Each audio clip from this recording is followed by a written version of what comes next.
I'm going to ask you for questions. I'm going to count to 10. If somebody doesn't have their hand up, I'm going to point at somebody and say, what's your question? And if you don't answer it, I'm going to have to do something to you. Okay, who has a question? Yes, sir. What's the hardest thing you've ever had to do? Tell somebody the truth when I really would have been a lot better off lying to them.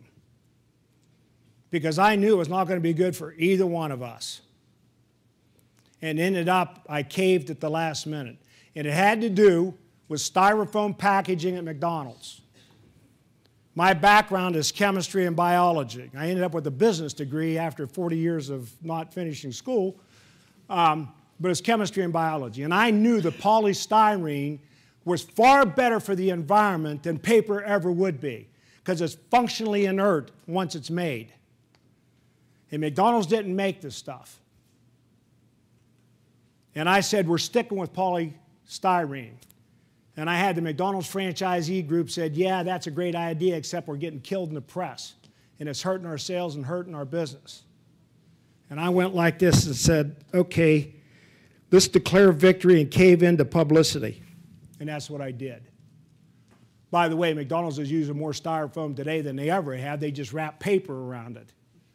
All McDonald's coffee cups are still polystyrene wrapped. Now, you need to understand chemistry of the oil industry. Polystyrene was the last thing that fell out of the cracking plant. They used to burn it. It's a black, gooey junk. They used to burn it. Then they figured out if you blow gas into it, you can make it a great insulator because it creates a great cell structure. I had an archaeologist from the University of Arizona do a dig of the Fresh Kills garbage dump in Long Island, I think, or New York or Staten Island or wherever the hell it's at out there. Went down to 1908. Had an auger about the size of that table. Drilled down and pulled stuff up. Drilled down and pulled stuff up. We could date the layers of garbage by the newspapers we brought up. We found hot dogs from 1950 in their package that got dumped out of a grocery store that still looked like hot dogs. They weren't dehydrated. Why? Because we built our landfills to be oxygen and waterproof. And without water and oxygen, microbes can't biodegrade anything. The best place to biodegrade newspapers is laying on a street. Cars run over it. It gets wet. People tramp in it.